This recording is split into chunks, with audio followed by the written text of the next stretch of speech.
Ja, det her klip det skal handle om historiens drivkræfter. Historiens drivkræfter er historiefagligt interessante at arbejde med, fordi de samlet set udgør en metode til at forklare de årsager, der ligger til grund for, hvorfor et samfund udvikler sig.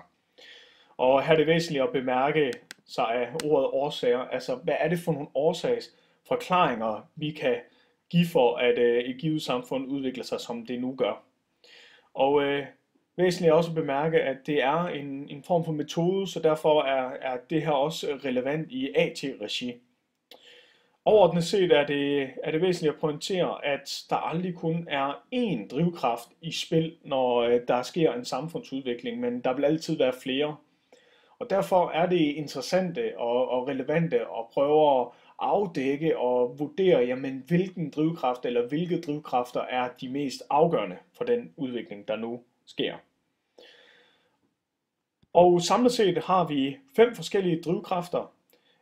Det første, det er individet, og det læner sig op af sådan en klassisk politiske historie, hvor det er magtfulde mænds beslutninger, der har den afgørende betydning for en historisk udvikling.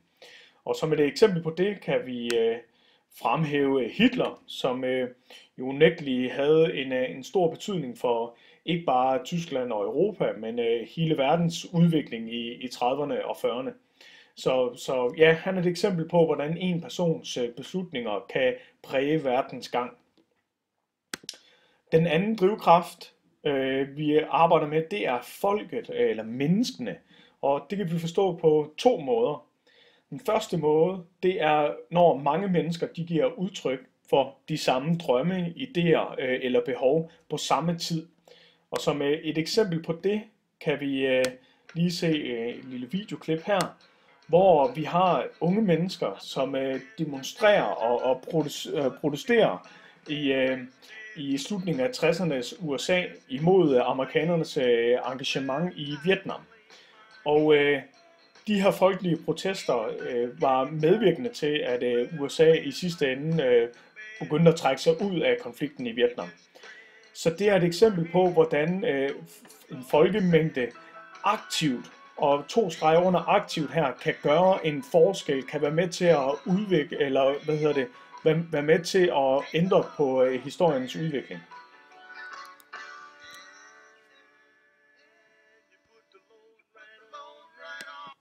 Ja. Og den anden måde, vi kan forstå det her med folket og menneskenes betydning som historisk drivkraft, det er, hvor det er mere passivt. Og det kan for eksempel være, hvor man har en meget stor menneskemængde, som i sig selv kan være afgørende for udviklingen. Også selvom de ikke foretager sig noget aktivt som sådan. Og som et eksempel på det kan man sige, at Kinas enorme befolkning i sig selv er afgørende for, hvordan Kina de kan agere internationalt, og samtidig også, hvordan det internationale samfund er nødt til at forholde sig til kineserne. Af den grund, ikke, at der er 1,4 milliarder mennesker i Kina, jamen den menneskeressource i sig selv gør, at Kina har en vis position i verden, som er med til at udvikle historiens gang. Den tredje drivkraft, det er den teknologiske. Og her skal vi forstå teknologi lidt mere bredt, end vi normalvis vil gøre. Normalt vil vi bare tænke på nogle materielle opfindelser. Men her skal vi også forstå det som at det også omfatter administration, organisation og et lands infrastruktur. Og vigtigt er det også at bemærke, at ofte så vil en teknologisk udviklet kultur også være en dominerende kultur sådan på verdensplan. Men som et eksempel på en teknologisk opfindelse, som har været med til at udvikle historiens gang, jamen, der kan man nævne Gutenbergs trykpresse, som i 1500-tallet gjorde det muligt at masseproducere tanker i bøger og få dem ud til bredere skare. Og det var væsentligt i forhold til Martin Luther og hans opgør med kirken. Så man kan sige, at Gutenbergs trykpresse var i høj grad medvirkende til, at reformationen som en historisk begivenhed og udvikling kunne lade sig gøre. Og et andet eksempel på teknologisk opfindelse, som har haft afgørende betydning for verdens gang, jamen der kan vi nævne atombomben, som jo har på mange måder været toneangivende for de sådan, internationale magtrelationer, siden at den første gang blev kastet i slutningen af 2. verdenskrig. Ja. Og den fjerde drivkraft, det er økonomi, og der skal vi ikke nødvendigvis forstå økonomi som sammenhængende med en politisk overbevisning. Det kan godt være økonomi i sig selv, men oftest i historie, der vil vi koble de to ting sammen.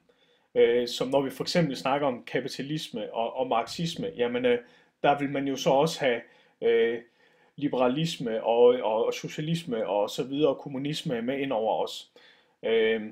Men et eksempel på økonomien som en historisk drivkraft, jamen der kan jeg vise den her satiriske tegning, hvor vi har en vestlig udseende mand med høj hat, kapitalisten her, ikke, der sejler til Afrika, hvor der står en sulten afrikaner, og han tilbyder ham mad. Og det skal egentlig dække for, at hans egentlige intentioner, det er, at han skal udvinde og udnytte de naturressourcer, der nu er i det her land, af økonomiske årsager, som man kan se repræsenteret ved dollartegnet her. Så det er udtryk for, at det er økonomiske interesser, der ligger til grund for, at mennesket træffer de beslutninger, som de nu gør, som så har en afgørende betydning for historiens udvikling. Og den sidste drivkraft, det er religion og idéer, altså det vil sige religiøse og ikke religiøse, for eksempel ideologiske eller filosofiske overbevisninger, som er med til at udvikle et samfund. Og som eksempel på religion som en historisk drivkraft, jamen der kan man fremhæve Pave Urban den anden her, som holder en brandtale for skarne, som er med til at forene det europæiske folk og få dem til at drage på korstog til det hellige land for at smide de vantro muslimer væk, så at den retmæssige religion, kristendommen, nu kan herske i det hellige land. Så det er et udtryk for, hvordan religion kan spille en rolle for en historisk begivenhed, for en historisk udvikling. Som et eksempel på, hvordan en idé, altså en ikke-religiøs overbevisning, kan være med til at udvikle et samfund, der kan man fremhæve oplysningstiden i Frankrig, som jo havde nogle idéer om frihed og lighed og broderskab og så videre, som var afgørende for den historiske begivenhed, som er den franske revolution. Her har vi et billede af, hvordan tredjestanden i Frankrig slår sig sammen og udnævner sig selv som nationalforsamling, og derved så ruller den franske revolution.